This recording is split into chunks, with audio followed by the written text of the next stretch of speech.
Welcome to the Music Journal Podcast, where we talk about the hottest things happening in music right now, and also how you can apply it if you're an aspiring producer or musician yourself.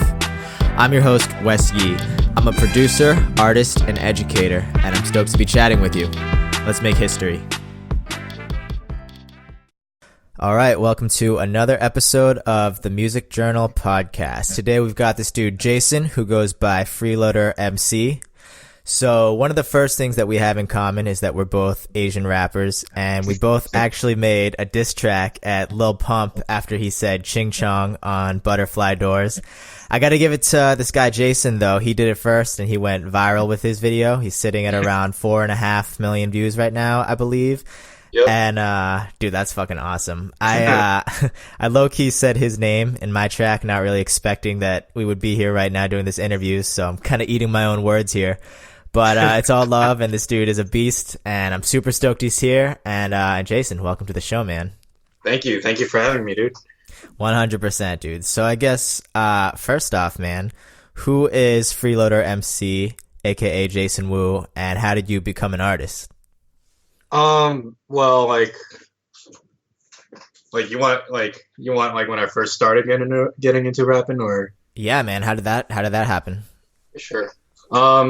I remember back in when I was in 8th grade, around when I was 12 or 13, I started writing poetry. And then a year or two later, it just started naturally evolving into rap as I listened to more hip hop music, and then I just never really stopped ever since then. Dude, that's amazing. You said you were 12 or 13. That's around the time I started getting into hip hop too. How old are you now, if you don't mind me asking? I'm 23. Oh, okay. Oh, we're the same age, man. I've got 2 years on you. That's nice. Wild, dude. Did your parents approve of it? Because I remember my parents are immigrants. I don't know about. Yeah. What was that like back then? They're less caring about it now, or they still don't really support it, but they don't care about it as much. But back then, me and my mom would have constant arguments about just about what I want to do with the rest of my life and college and that kind of thing. Did you end up going? Yeah, I ended up going to San Francisco State University, and wow. I got my degree in audio production. Oh, no shit. Oh, dope, dude. Yeah. We have a lot more in common than I realized, man. I also went to school for music production, audio engineering, all the way over on the East Coast, though. So we're totally opposite sides of the playing field here. Right. What college did you go to? I went to Berkeley, man, over in Boston, and I still live in Boston. Okay. Oh, for sure. What part of California are you in? San Francisco. Oh, no shit, dude. I love the Bay, dude. That's awesome. You grew up there too? Yeah. Came here when I was 3. I was born in China, but came here when I was 3, and then pretty much lived here since. Wow. So you pretty much grew up here, you would say, right? Yeah, definitely. Okay.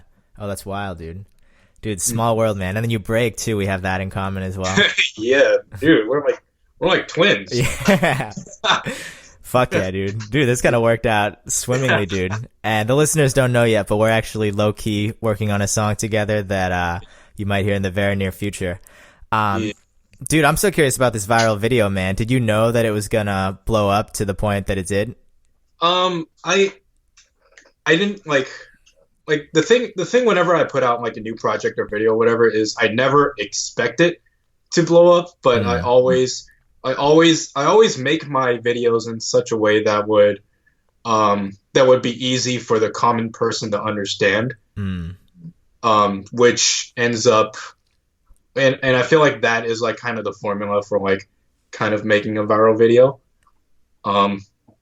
So this whole thing was actually kind of an experiment on my part. I was because you know who Kato on the track is, right? Oh yeah, I've had him on the show. Yeah. Oh, for sure. Oh shit. Yeah, he's the man. Yeah.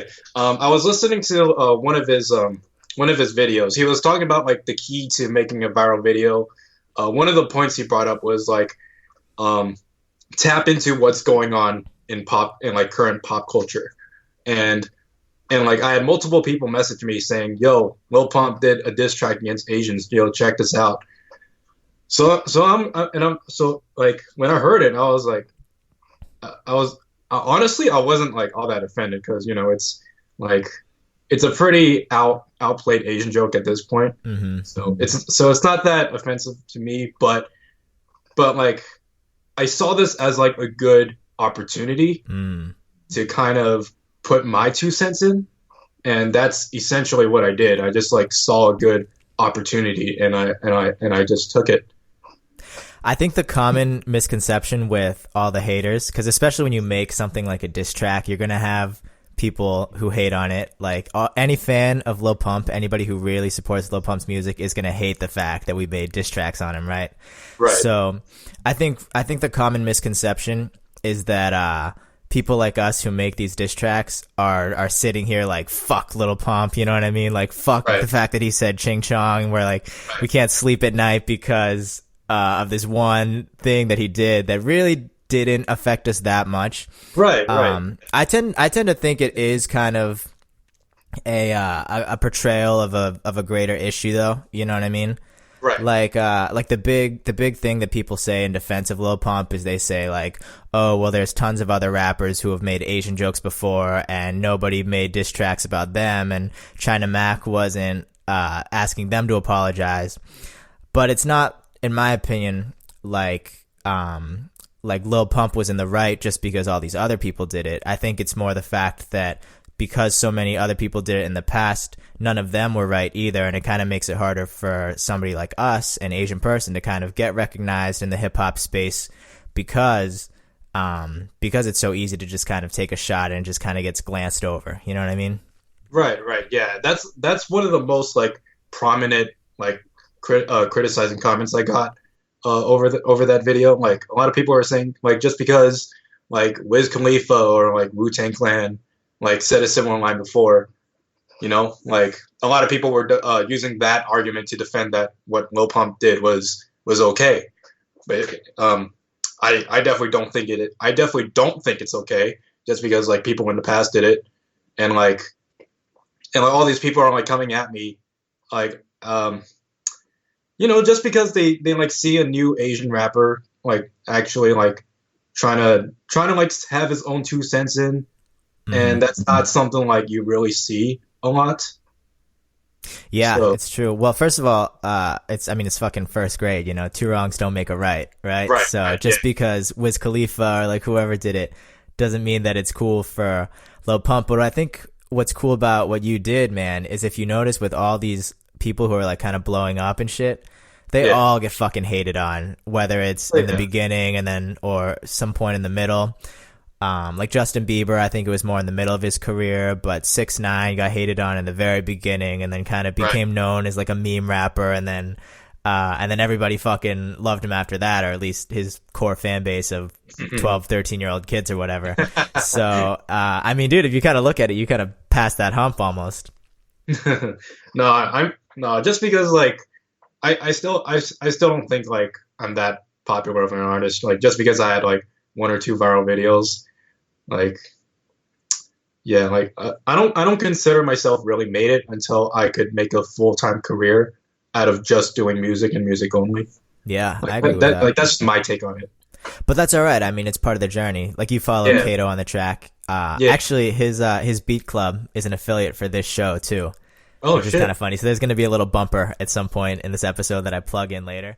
Hey, we'll be back in the episode in just 2 seconds, but before that, I do want to give a quick shout out to our sponsors. So for all you aspiring producers and artists out there, I can't even begin to tell you how important having a mentor was to me. I would literally not be where I am today if it wasn't for people like Mike Moss, who is a 3-time Grammy Award nominee. He got me my first credit. And Prince Charles Alexander, who's recorded Biggie and Alicia Keys. I wouldn't have been able to continue to grow and progress in my craft if it wasn't for them. So if you've been listening to the show and you heard episode 19 with Kato on the track, you know he's produced for B.O.B., Joyner Lucas, Hobson. He got token viral with his contest before anybody even knew who he was, and he totally blew up. The reason I'm telling you this is because he just opened up a mentorship program that will transition your music from being a side hustle to a career. If you want to learn the secrets from people at the top of the industry, go to bit.ly/TMJ mentor and you can try it for free. That's bit.ly/TMJ mentor. But him and Dame always talk about the fact that it's a marathon, not a sprint. You know what I mean? Right, So it's a journey. So you get a couple viral videos. You got a little bit of a fan base. You put out an album recently, I saw. Which I also want to ask you about too, but that's kind of the whole thing is that it starts with all these small wins and then eventually you're at the point where you want to be and then you can grow from there. Right. Yeah. The way I look at it is that as long as you're putting something out, you're never losing because you know, you never really lose fame. You can't really like unfame yourself, you know? So like for every fan you get, it only adds up, you know. All the artists and producers listening out there, that was a fucking gem that our boy just dropped. Hey, can you tell me a little bit about this album, bro? Is this your first album or? Yeah, this is technically it's not my first album. I released the album back in high school, but that was more for like a school project. Like they made us do a little business project back in high school, and I just thought, oh, I'm gonna record a couple songs. And that's a cool project, man. Yeah, thank you. But yeah, that album I made back in high school is like I took it off of like Spotify and iTunes and all that just because I felt like after listening to it now, I just felt like it just wasn't a good representation of like the work that I do now. So, but yeah, my album, my debut album, Dragon of the West, I released sometime, I believe March 2018. Yeah, pretty recently. So it's still, so it's still relatively new. It's almost a 1 year anniversary, but yeah. Dude, congrats! That's fucking awesome. Thank you. Question: was Chinese your first language or English? At this point, it's kind of interchangeable. Like, because I grew up in an Asian household where naturally I learned Chinese from my parents and grandparents, but because I was going to school in America when I was like 3 or 4, I learned English in school. So at this point, I can't really tell. Wow, that's wild, dude. I ask my parents this sometimes too, and I can't even remember what they say. But do you dream in Chinese or English? No, what do you mean? Like when you have a dream and you're talking to somebody in your dream? Oh, English. Oh, interesting. Yeah. At this point, my Chinese is like so broken after like not really using it after all these years. It's crazy how that happens. It is unfortunate too, because as you get older, that part of your brain kind of starts to deteriorate, and it just gets filled with all sorts of other random shit. Right. Yeah. I heard recently, dude, when you're born, like right out of the womb, you can just swim. Did you know that? I did not know that. Yeah, if you're a fucking infant and you get tossed in the water, you'll be fine. Hey, but then when you learn how crazy. to like do all this other shit, you lose the ability to do that, which is crazy. Right. I imagine that's. Oh, go ahead. My bad. What were you gonna say? Oh, I was about to say I imagine that's kind of similar with like languages. Like you lose the like sponginess to absorb all that information as you like get older, when all this other stuff is like piling in your brain. Yeah, there's only so much shit you can have up there, huh? Yeah. Dude, how did you get into the whole like audio thing? I mean, like it was just a natural progression from like starting to rap. Like, I think 2 years after I like decided, I want to like be an MC, I started making my own beats. I started making beats because like I just didn't want to wait for any like beat makers or producers to like send me beats, because that costs a lot of money to like always pay for beats. So I just taught myself how to like start making my own beats, and then that progressed to just like learning like to as music production as a passion. Dude, that's fucking awesome.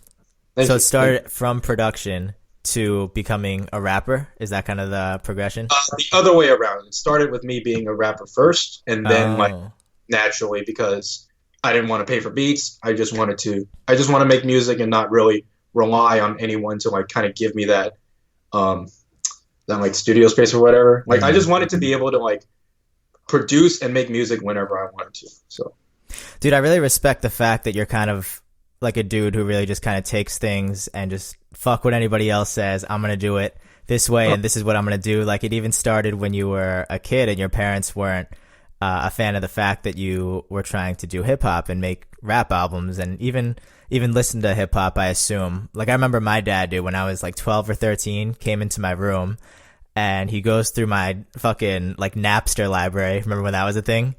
Oh yeah. And he goes through each song, and like any song that was a rap song would just fucking delete. So it was like, it started at the beginning, it was like Black Eyed Peas, because that's like B.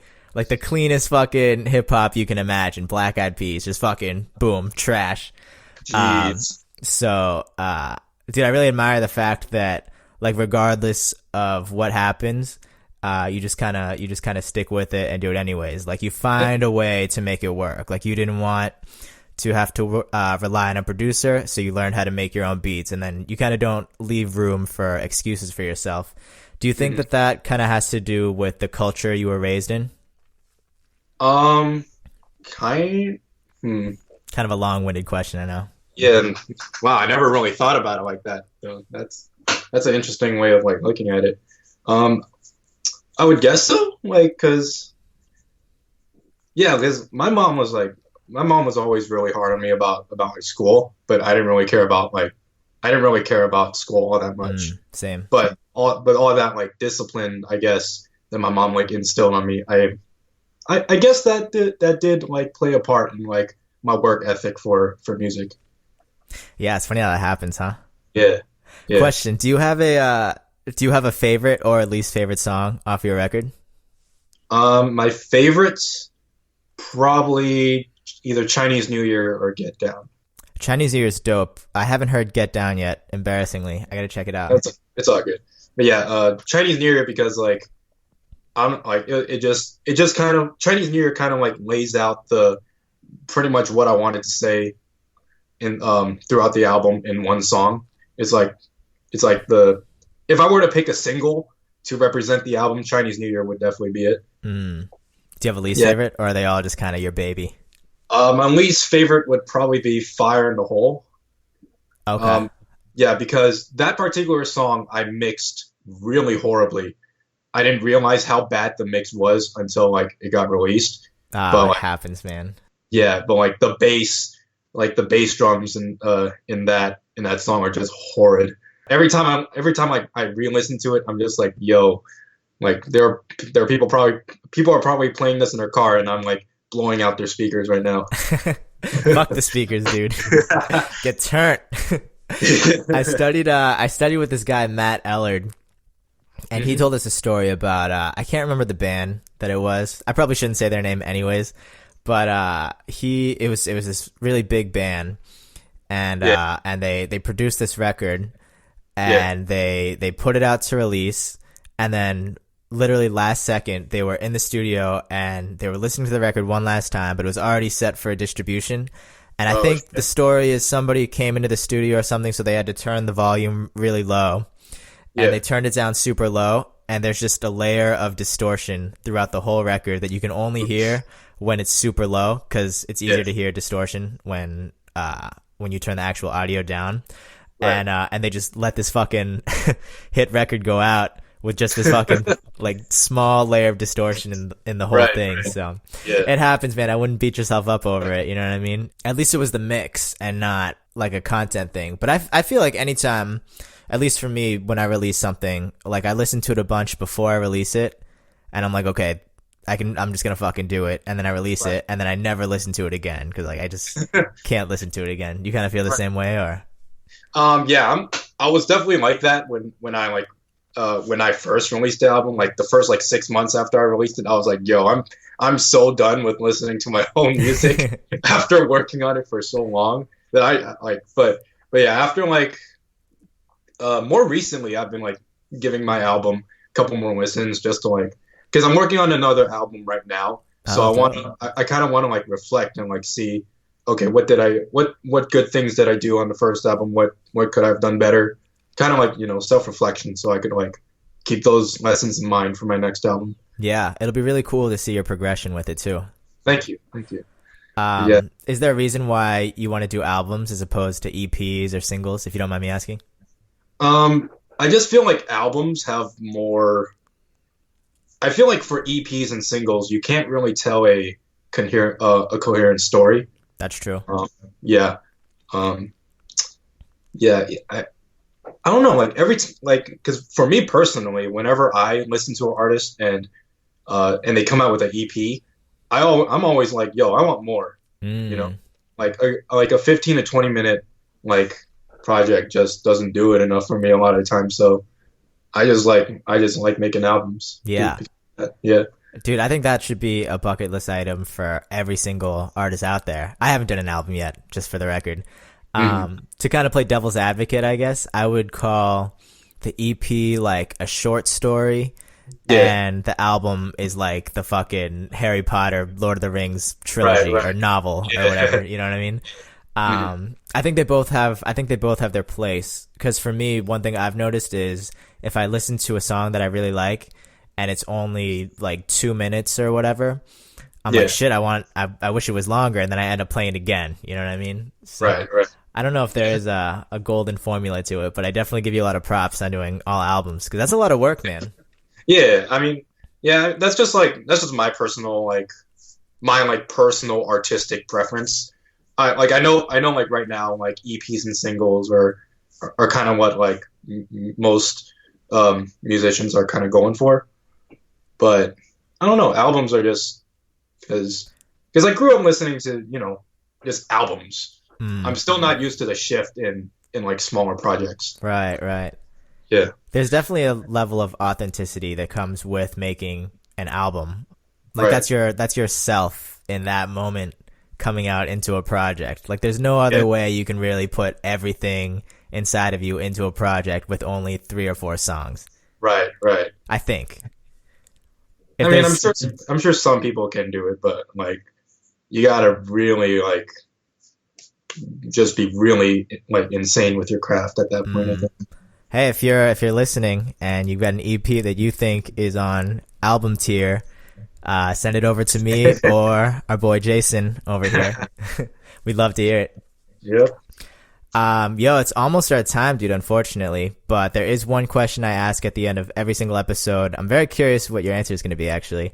But if you had unlimited money, no strings attached, what would you do and why? Studio. Easy. You'd build your own studio? Yeah. That's been like a dream of mine for like ever since like I started. That's fucking awesome, dude. Do you produce all your own songs too on your records? Yeah. Everything on my album I've completely self-produced. Wow. The only time where I don't produce my own stuff is like if it's an intentional remix of another song. Like for example, the Butterfly Doors one.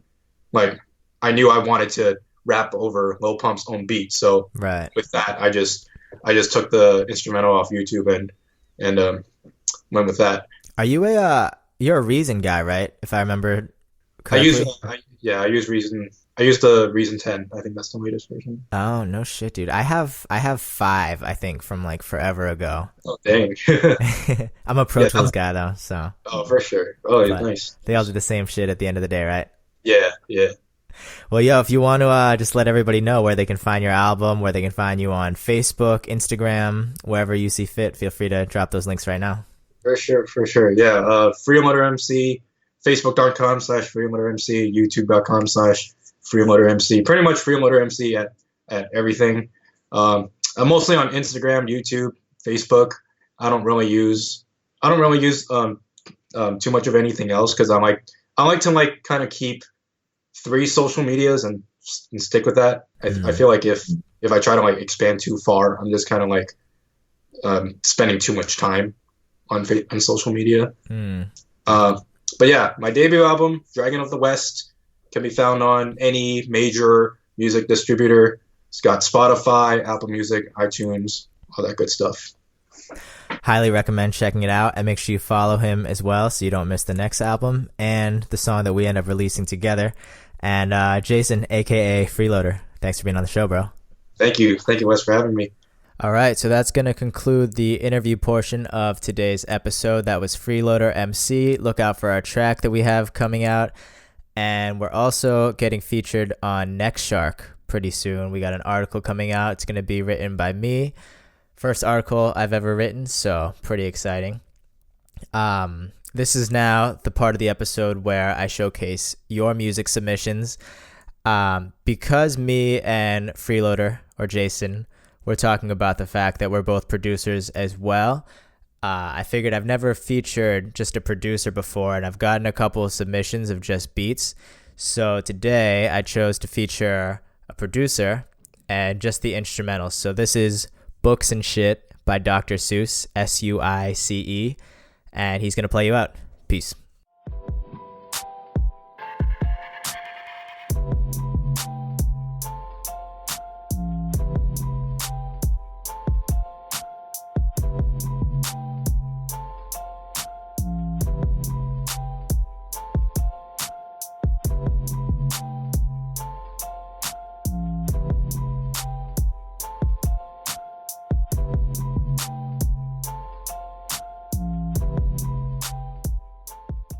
Thank you for tuning in to this episode of The Music Journal. I hope you enjoyed it, and I hope you got a lot out of it. If you want to know more about me and what I do, I just put out a personal EP on Spotify. You can go to bit.ly/Wes Yee Spotify. And if you want to know more about music production, I teach an online course about it too. Just shoot an email to wes@homestudiohits.com and I'll send you an application.